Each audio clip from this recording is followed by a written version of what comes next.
वहीं रायपुर में पूर्व राज्य मंत्री के बेटे ने खुदकुशी की है। बता दें कि मोवा थाने में धनी राम साहू ने शिकायत की, अपने ही घर में फांसी लगाकर खुदकुशी की है। पुलिस को कोई सुसाइड नोट नहीं मिला है। मोवा थाना क्षेत्र का मामला है। तो पूर्व राज्य मंत्री के बेटे ने बता दें कि खुदकुशी की है। तो मोवा थाने में धनी राम साहू ने शिकायत की है। और अधिक जानकारी के साथ रायपुर संवाददाता राहुल अग्निहोत्री हमारे साथ सीधे जुड़ गए हैं। राहुल, रायपुर में पूर्व राज्य मंत्री के बेटे ने खुदकुशी की है और हालांकि सुसाइड नोट की बात करें तो सुसाइड नोट बरामद नहीं हुआ है। क्या कुछ ये पूरा मामला है, क्योंकि पुलिस हर एंगल से जांच कर रही है, संपत्ति विवाद की भी बात सामने आ रही है। राहुल,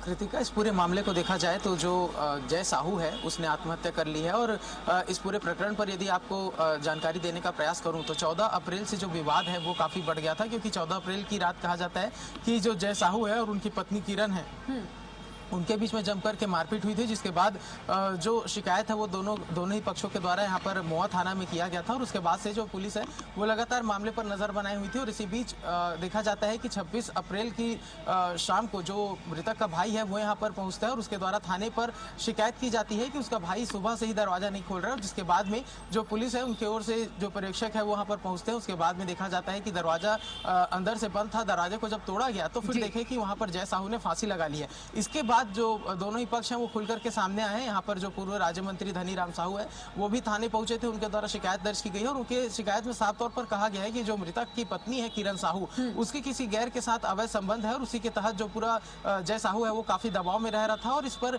एक नाम सामने आ रहा है, अनुज करके, अनुज द्विवेदी, जो इनके घर में काफी लंबे समय से रह रहा था। इनके घर बनाने का काम भी सनू साहू के द्वारा किया गया था, बिल्डर के तौर पर, माफ कीजिएगा, अनुज द्विवेदी के द्वारा किया गया था। बतौर बिल्डर वहां पर रहा करता था और काफी लंबे समय से साथ रहते हुए इन दोनों के बीच में जो अवैध संबंध है वो जन्मे। और उसके बाद में जब जय साहू की इसकी जानकारी लगी तो दोनों ही पक्षों के बीच में जो विवाद है वो काफी भड़क उठा और लगातार इस बात को लेकर के दोनों के बीच में लड़ाई होती रही थी। और इस बीच में जो किरण साहू है उन्होंने उनकी संपत्ति को जय साहू के नाम जो संपत्ति थी लगभग 1,46,51,000 की जो राशि थी वो अपने खाते में रखी हुई थी। और इसी को लेकर के जो जय साहू है वो काफी डिप्रेशन में आने लगा, दबाव में आने लगा। वो अपने घर वालों से लगातार इस बात की चर्चा करता रहता था कि आर्थिक तौर पर उसे काफी ज्यादा जो दिक्कतें हैं उसका सामना करना पड़ रहा है। और उसकी जो पत्नी है वो उसे अवैध संबंध में वो किसी और के साथ अवैध संबंध में, जिसके कारण दोनों के बीच में भी जो सामंजस्य है वो नहीं जम पा रहा है। तो इस बीच में लगातार जब शिकायतें की जा रही थी और उसी बीच में देखा गया कि जय साहू जो है वो अपने घर में अपने कमरे में फांसी लगा लेता है। और जब घर के लोग लगातार उसे संपर्क करने का प्रयास करते हैं और उसके बाद भी जब संपर्क नहीं जुड़ पाता, फोन नहीं उठाता, उसके बाद जब जो मैंने आपको बताया कि जो उनके भाई थे वो पुलिस के पास पहुंचे और उसके बाद जो पूरी घटनाक्रम है वो निकल करके सामने आई। और वहीं यदि दूसरे पक्ष की बात करें कृतिका, तो इस पर उनकी पत्नी का कहना है कि जो जय साहू है वो ट्रेडिंग का काम करते थे और ट्रेडिंग के चलते जो पैसे हैं वो लगातार वो ट्रेडिंग में गंवाते गए और उसके कारण अंत में डिप्रेशन में आकर के उन्होंने जो आत्महत्या है वो की हुई है। तो दोनों ही पक्षों की यदि बात को सुने तो जो स्थिति अभी स्पष्ट नहीं हो पा रही है, लेकिन पुलिस की अगर सूत्रों के हवाले से यदि बात करें तो पुलिस जो है वो पूर्ण रूप से इस बात को तलाशने पर लगी हुई है कि जय साहू की जो पत्नी किरण साहू है उसका अवैध संबंध था या नहीं, जो पैसे के ट्रांजैक्शन की लेकर के जो बात चल रही, क्योंकि बातें ऐसी भी आई थी कि जो किरण साहू है उन्होंने अपने खाते पर 4 लाख रुपए जो जय साहू है उसके अपने खाते पर ट्रांसफर किए हुए थे। तो उस आधार पर खातों को भी खंगाला जा रहा है और ट्रेडिंग की बात को लेकर भी लगातार जो पुलिस है वो जाँच करने का प्रयास करेगी, क्योंकि ट्रेडिंग का आरोप यहाँ पर जो मृतक की पत्नी है उसके द्वारा लगाया जा रहा है। लेकिन अभी तक की जो स्थिति स्पष्ट है, जय साहू के ऊपर आर्थिक तौर पर भी काफी दबाव था, उसके साथ में पत्नी के अवैध संबंध से भी काफी लंबे समय से दबाव में चल रहा था।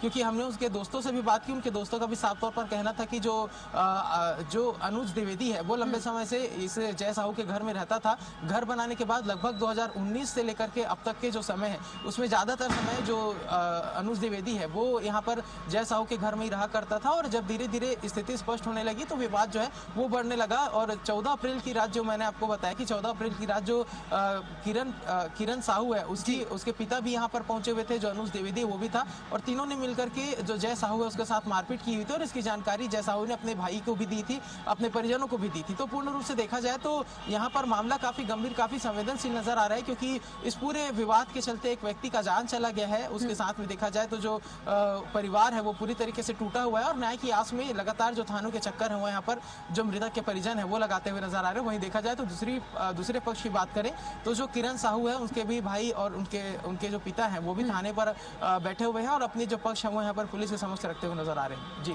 बिल्कुल, बहुत ही शुक्रिया आपका जानकारी देने के लिए।